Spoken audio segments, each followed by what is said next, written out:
Good morning. So I have a question for all of us today. Can a building be alive? You know, when I was thinking about what I wanted to say today, and we've titled this stewardship campaign, Making the Magic Happen, and so that's what my sermon is titled today, Making the Magic Happen. I was thinking, this is a building that is alive. Just look around you right now, that there is so much life and joy and vitality in these walls right now, in this space. But then tomorrow, there are going to be New Dimensions classes or the League of Women Voters on Mondays. And on Tuesdays, we have yoga going on. We have a class on understanding the Bhagavad Gita. We have Wednesdays where we turn these chairs into a circle and we meditate in silence for a half an hour just to bring peace and light and healing and love into the world. And then on Wednesday evenings, we have this amazing group of people singing. And then we have a theater company that is on more than just Wednesday evenings. And tonight we have a men's group. And that's just the stuff that we do inside these walls. And we have these circle suppers, and there is a vitality here in this congregation. And what I think is magical about that is that people comes, a lot of times people say, especially in UU churches, well, what is the difference between a UU church and just a social group, right? Is there a difference, or why would I just not join a social group? And my answer to that is, and I've thought about this question because I get asked it many times over the years. There is something more here that takes place in this space on Sunday mornings, but also on Tuesdays and on Wednesdays and on Thursdays. When we are coming together, we are coming together for something more than just socializing. And in fact, I wonder, there are, I'm sure, some introverts in the room that probably are not here for the socializing.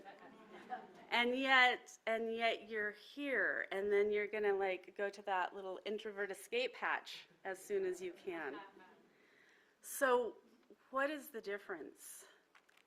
And I think for me that difference is there is a reason, there are principles, there is something larger at work here than any one of us. And we've, as Mike was saying earlier, we have these 7 principles and they've expanded over the years. But when we come into this space, we're coming in for something more than just a little bit of a socialization. Many of us are coming into this space and hoping that maybe this might be a place where I begin to feel like I might belong. Where my heart is safe. Or where my heart is safe. What a beautiful way to put that, Tim. Where my heart is safe. And I think that there is something magical about having this many people in a room and somebody can yell out, "This is where I feel like my heart is safe." There's something really beautiful and something really powerful about that. There's something that I would say is almost magical about that.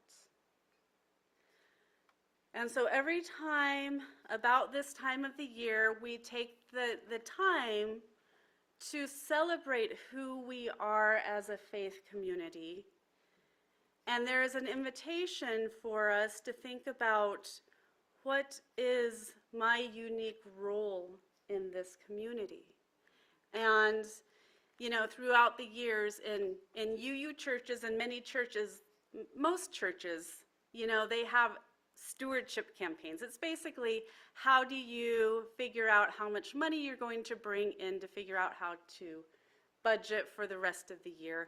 And it can seem very dry and kind of boring. And over the years, actually though, the stewardship sermon, of which this is today, has become one of my favorite sermons, because when we think about what it means to be in a building that is alive and vital and vibrant, that is not about money. That is about us and who we are and who we're choosing to be as a community. And if you are a visitor or a guest here today, you're going to hear, if you stick around with us for a while, which I hope you do, over the years you're going to hear the phrase time, talent, and treasure. It means that the reason we are a vibrant community is because we have people, all of you, who have shown up today to offer your time and to show up and say, I'm here.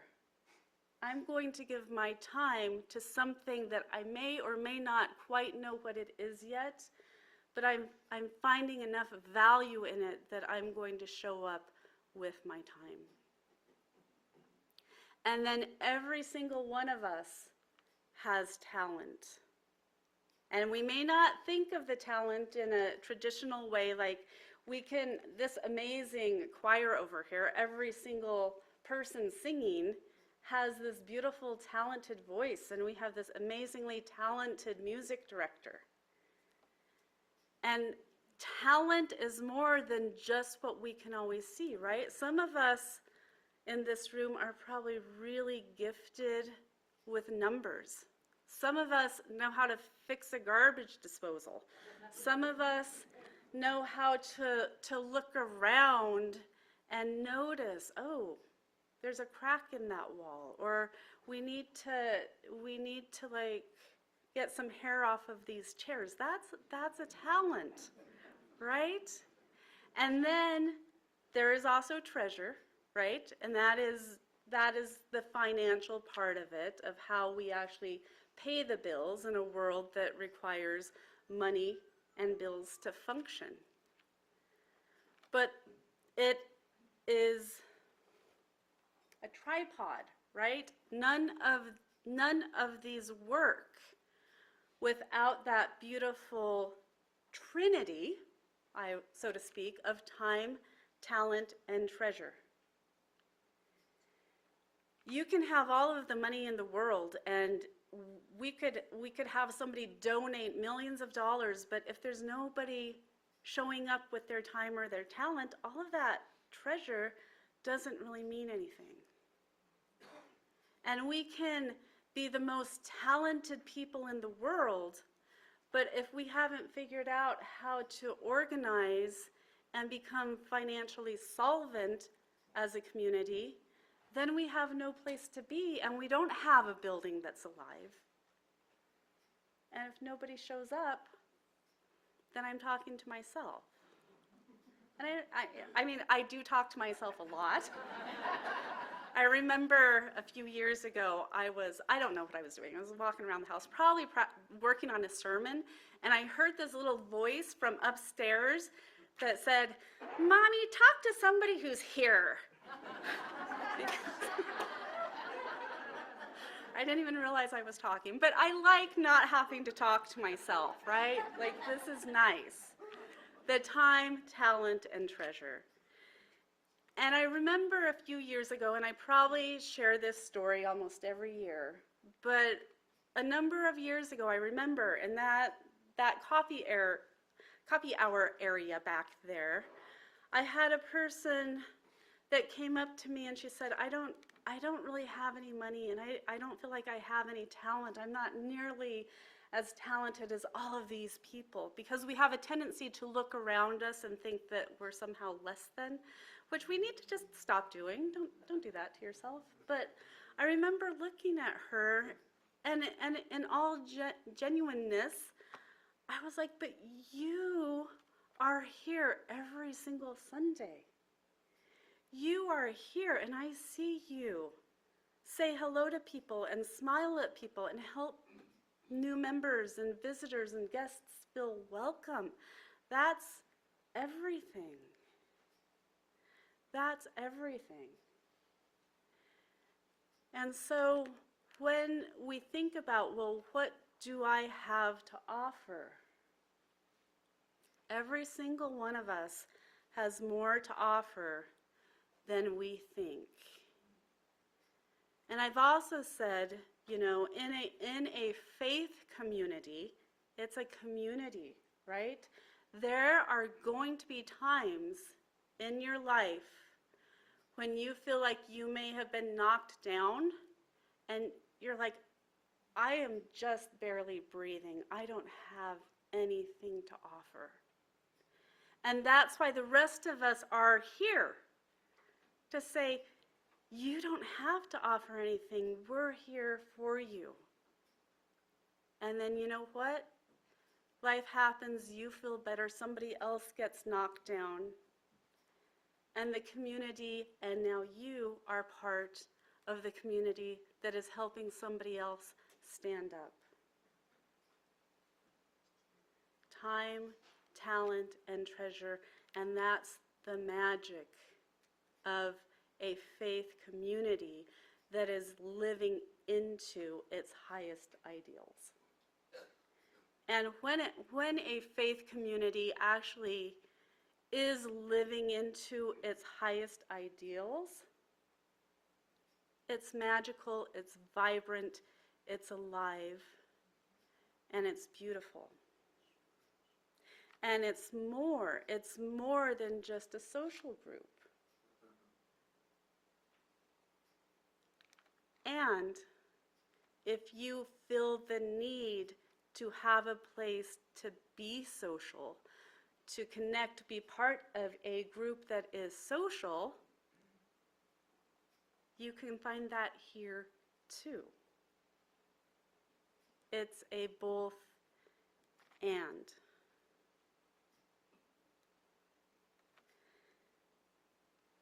This has happened a few times throughout the years, but I love it when it happens. That we had a person named Deb who became a really good friend of this congregation, and she doesn't live here anymore. She's moved away.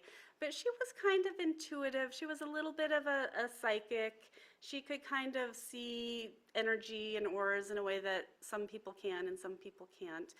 And I remember the very first day, the first time that I met her, this was probably 7 or 8 years ago. And it was a busy day, and I was in a lot of meetings, and there was this person that just was kind of sitting in the hallway, and I asked our administrator at the time, I'm like, who is that? And she's like, she just wants to talk to you. So I was like, okay. So finally, she waited probably like a half an hour. And I went over, I introduced myself to her, and she said, I was just over at the library, and there was a light coming out of this building, and I wanted to see who was in it. Isn't that beautiful? And it wasn't about me, right? It was about the vibrancy, the vitality, the beauty of what this congregation had been doing, has been doing, and is doing, and it is becoming a point of light in this valley. And then a few years later, we had another wonderful person that was a congregant for a little while until COVID, and then he moved away. But he found us for a very similar reason. On a Sunday after church during coffee hour, he came up to me and he said, I'm just passing through. I was in a hotel room on Horizon, and I had this dream that I was supposed to go to the UU church today.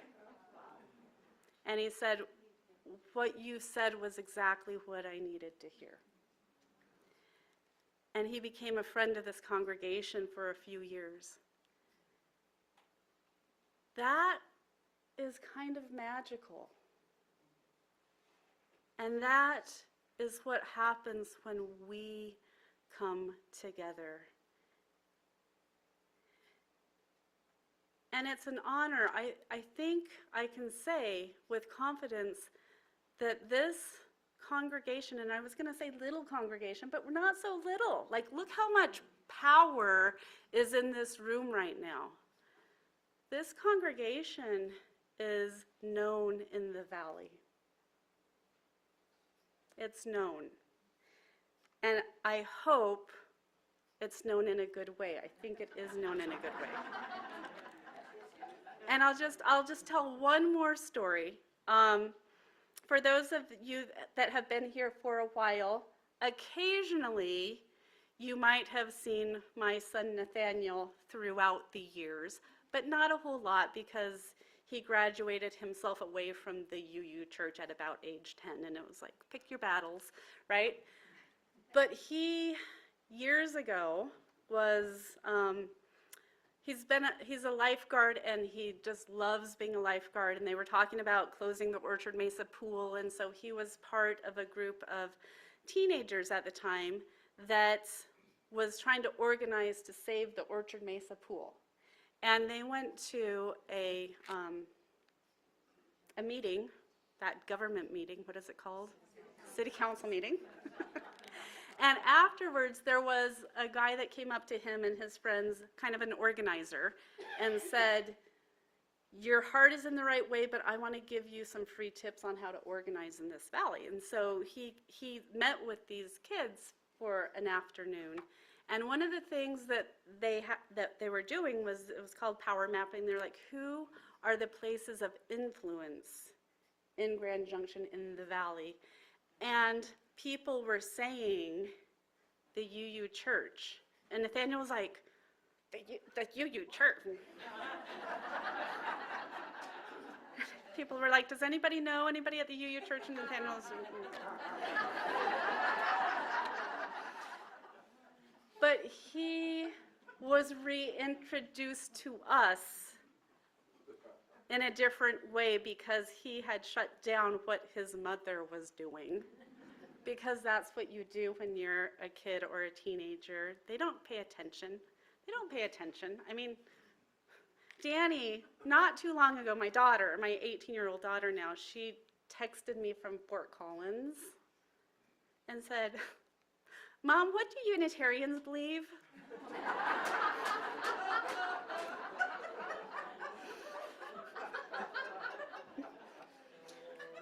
I left her unread.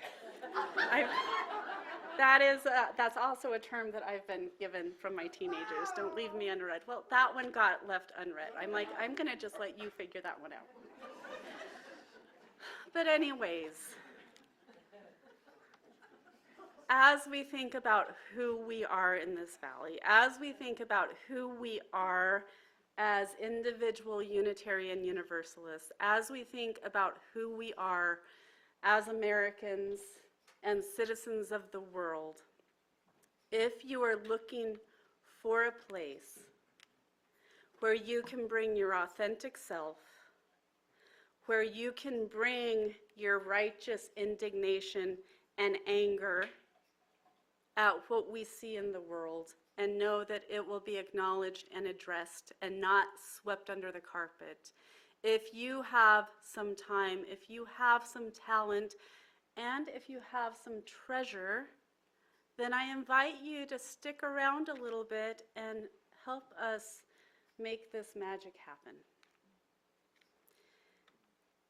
And with that, I think we're going to sing. Number 1074, Turn the World.